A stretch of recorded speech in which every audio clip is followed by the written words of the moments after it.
everybody. This is a fantastic room, so thank you, Heather, for the opportunity.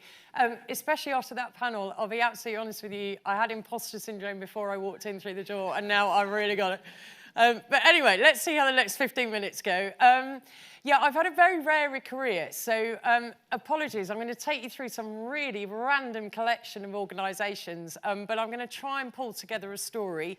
The reason why they're random is you're going to follow my career. So I'm going to talk about the organisations that I've had the privilege, actually, of working for.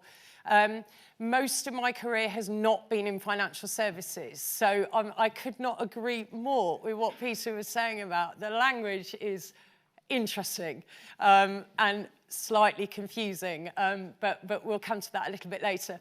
I think I've sort of ended up being a little bit of a fangirl around Simon Sinek, which I didn't expect to happen. But I'm going to take you through his model because I think it works really well around why purpose is so important. And I think Claire talked about that as well, the purpose of organisations. So I'm going to talk to you around Microsoft with that because they've gone through a massive shift, and they had to, because quite frankly, they were going to hit the wall. So I'm going to talk to you about Microsoft.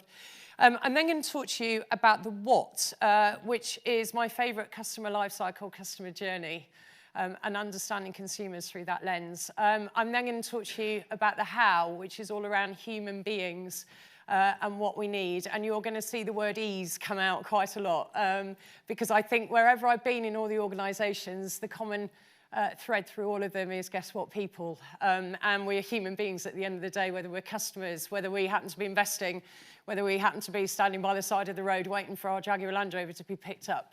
I know you're out there. Or whether I'm actually sitting there waiting for Outlook to kind of do its thing in the endless blue circle. So, and then we're going to finish with my passion project. And I know I've got people here from Fidelity, but re-registration and transfer, wow. That should not be that difficult. But anyway, let's get to that a little bit later. So, rattling through. Microsoft, really interesting. And actually, I can't remember who it is. Someone mentioned this, but Microsoft was, this was their purpose. And I really want to talk about purpose. We've been doing lots and lots around purpose, because purpose motivates human beings broadly. Fantastic book called Drive by Daniel Pink. And he talks about motivation 3.0. And I'll be honest with you, never truer words said. So the one on the left, a computer on every desk in every home, was fantastic for Bill Gates, as we know now. And hence, that's the US stock market, right? Microsoft now, I'm looking at my Microsoft shares, and they have been phenomenal over 4 years. The problem with a computer on every desk and in every home is that's finite. So once you've delivered that, you've delivered it. And also, there's no value whatsoever from that, from a purpose point of view. From a client perspective, they've got a big box sat there, but they don't know what to do with it, as we all know, as we're Barclays Digital Skills and my mum or dad, as the case may be. That stood Microsoft fantastically well for a long time, looking at Windows, effectively. That's really why they wanted computers, because they needed to get Windows on every computer, in every home, on every desk. However, this guy came around and started selling books on the internet called Jeff. And Jeff basically had a load of server power that sat there unused at various times as he followed the sun round. So he kind of went, well, I'm not using the servers. Perhaps other people can use servers. And actually, I'll charge them on their use. So that had to change the industry into cloud compute, which actually transformed Microsoft into not about putting computers and delivering, quite frankly, value that the consumer determined, but much more into, and it was mentioned earlier, consumption economics, which is how quickly can you get the client to derive value out of your products and services. So selling licenses, candidly, we didn't care whether there was value delivered. We'd just go along and end of 3 years and renew all of those Office licenses with clients. You can't do that in a cloud compute. You need to understand clients' businesses to start getting their core workloads onto the cloud, because it's a pay-per-use system. So it's a completely different model. You've got to be deriving value day in, day out. Now, what that led to Microsoft is a massive, massive organisational shift. I've never seen anything like it. We talk about that we're a big organisation with 9,000 people. They have 110,000 people globally.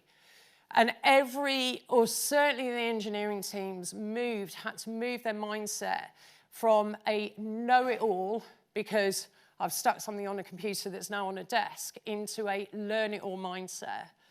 And that's what that purpose is all about. If I'm going to empower every person, every individual on the planet, it's not small, to achieve more, then I have to understand, and I think Peter referenced it earlier, about what is it that they want to achieve.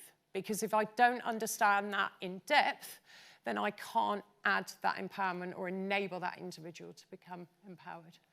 So I think for me with Microsoft, it was powerful, and they're still going through it, right? Because I know that we all think the culture change takes, whatever it is, 12 months, whenever the consultants disappear out the door.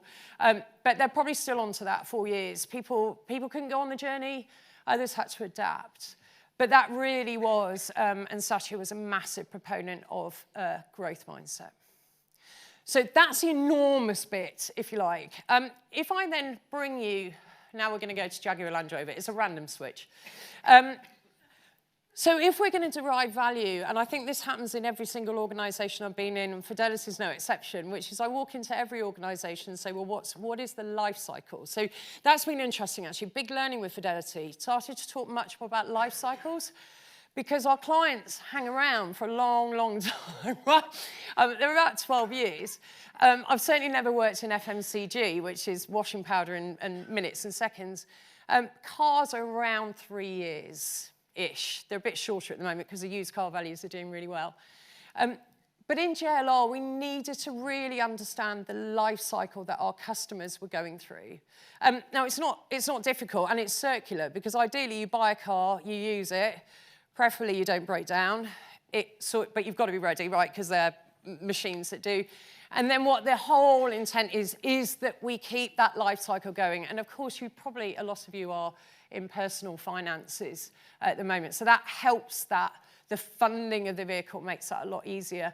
But if we give you a terrible experience throughout those life cycles and we don't understand what it is that our clients are trying to go through, then it gets really, really difficult. And what you can see, the inner circle is the client, is the customer, effectively the end user, let's put it like that, because the customer can be something different. It gets quite complicated with a funding model. But the outer circle is really the responsibility and accountability of all of the internal departments. So where is it that marketing and sales play? Where is it, for example, the after sales, which was I basically globally had all of the global customers, so I don't do it anymore. But effectively, my responsibility and accountability was as soon as I had a warm bottom sat in that seat anywhere in the world, they came under my and all of the 21 markets remit until basically they bought another one and the whole cycle started again. But I guess that's the life cycle that we used. And we were making investment decisions off that. So if we go to Ralph, the CEO at the time, and said, right, we want to spend some money in wherever it might be, enjoy on a driving experience in Eastern Castle or whatever else it may be, then effectively he was always pointing to the life cycle to say, right, where is it that I'm putting money and what are we going to drive? What value are we driving for the client out of that? Because again, the purpose for JLR was all around experiences customers love for life. Sadly, in my time, quite a lot of that experience was on the M40. Waiting to be picked up. But we got very good. We had helicopters in South Africa to go and pick people up. That grabbed me in the tea break for the details on all of that. But I guess it is about understanding that journey, and not just Post-it notes sat on, we've all been in Post-it notes, love a bit of Post-it notes and customer journey, but truly, truly embedding them into the organisation so everyone understands what's going on. So that's why we're here, why do I get up in the morning, what value am I deriving? And then, okay, where am I on this life cycle journey? What is it that me as an employee, me as an individual are driving towards my client, because I really, really understand what it is that they're trying to get out. The next piece is the human bit. So it's just gratis video of cars, basically.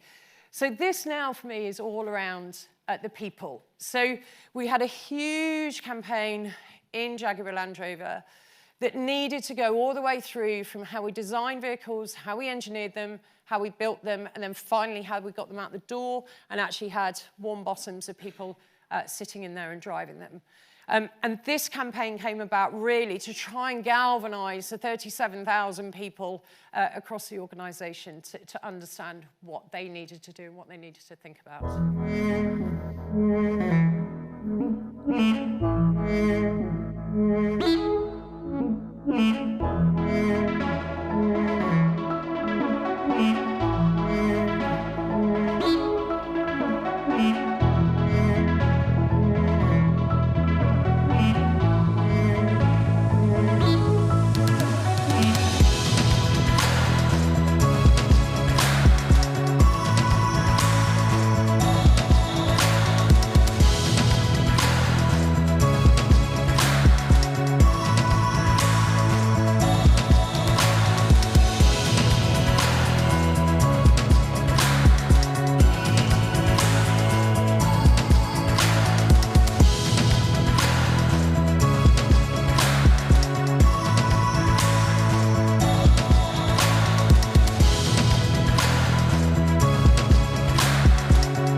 So you can see that we had 5 principles that applied into, now they all derive from clients. So you'll see easy right in the middle. That applies to, I think, everybody. The personalised came from a lot of our clients would be spending £1 million on cars. So how do you make that experience personalised to me? Talk about me like you know me. Transparent invoices. My God, how many times? And the blooming litre of oil in the boot when you leave. We needed to be transparent about what we were charging our clients for. Sound familiar in this room? Easy to do business with, that's just the classic. Just make it easy. Allow me to book things online. Blimey, looking at, I've got to be honest, financial services, we look like absolute geniuses in this, but track my car through the workshop. Where is it? When's it going to come out? What's happening with that body repair? Whatever else it may be.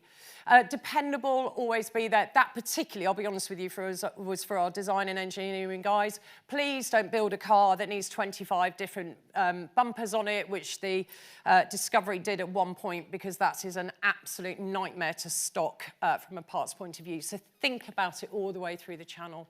And finally, if I am spending £1 million with you, which a lot of our clients do, make me feel special. Right, finally, I'm now going to bring it all together because I've got about 2 minutes left. So, purpose. Why do we get out of bed in the morning? Do we understand our client journeys? And finally, how are we behaving? What is it that our clients want? So my massive passion is re-reg and transfers. I remember it was about 2 years ago. I'm like, how hard can that be? All Mrs. McGinty wants to do is move her pension from one place to another. That's it. I can change my electricity bill. I can change my bank account. I can now change my broadband because Ofcom have made that happen. How naive. I still work hours and hours every week. So in order to do that, we also needed to sort ourselves out internally. So we've got a purpose around how we work more effectively internally. We know our client journey. The only problem is, which is a real unique experience for me, I can only give a good client experience of a Fidelity client if the whole industry operates correctly. And likewise, you guys can only deliver a great client experience if we operate correctly. So this has been new for me, and my word, it's interesting, but we are only ever going to be as good as the worst fund manager or platform out there. That's the fact. And we can automate things, we just choose not to use it, which is endlessly fascinating. So partly there's a plea, please, please, please, can we start automating? And that includes us. We're not perfect too, but we are striving every day to get that bigger. And then if I look at those lovely make it easy, make everything transparent, make me feel special, it's the same concept there, which is easy, reliable, quick, and relevant. Our customers don't want to moon on a stick. They just want to move their pension from here to us, or from us to you. That's it. Thank you very much.